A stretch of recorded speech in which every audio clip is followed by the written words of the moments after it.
ในหัวข้อที่เฮาสิมาร่วมกันเรื่องว่าอ่า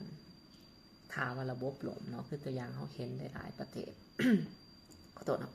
เห็นบางประเทศเนาะระบบล่มเลยเนาะสิว่าค่าเงินล่มเลยและคนก็สิ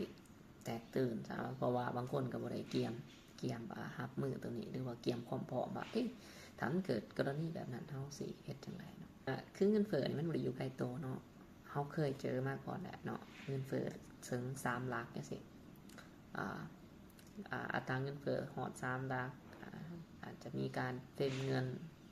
ทีเกิดขึ้นเฮาก็ต้องฮู้ให้ทันเนาะว่ามันสิเกิดหยังขึ้นแล้วก็เมื่อถ้าว่าระบบล่มเนาะที่มันจะเกิดขึ้นก่อนหมู่ก็คือธรรมศาสตร์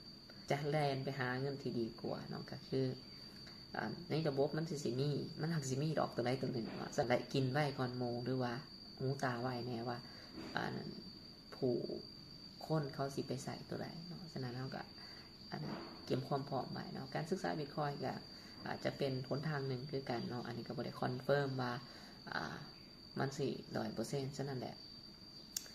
อย่าเผาเสือเนาะก็คือต้องศึกษาให้เข้าใจก่อนว่ามันเป็นหยังกันแท้แล้วก็ถ้าเฮาบ่เข้าใจเรื่องเงินเลยเนาะเฮาก็สิอาจจะเป็นทาสของมันตลอดไปเรียนรู้เนาะมันเป็นอย่างที่มันสำคัญเนาะเฮาต้องรู้แล้วก็เข้าใจด้วยตัวเฮาเองแล้วก็หูตาต้องไว้เนาะว่ามันสิเกิดหยังขึ้นหรือว่ามันสิมีกลิ่นแปลกๆมาก่อนเนาะฉะนั้นแหละเฮาคิดว่าสิ่งใดที่เฮาจะเกียมไว้เฮาก็ศึกษาเริ่มศึกษาเลยเนาะอันนี้คือสิ่งสำคัญว่าการมันจะเกิดหยังขึ้นฉะนั้นแหละทุกอันนั้นทุกการเปลี่ยนแปลงเนาะธรรมศาสตร์อยู่ในระบบหันมันจะจัดสรรสิ่งที่มันจะควรเป็นอยู่ในหันเพียงแต่เฮาต้องเบิ่งให้มันเห็นซื่อ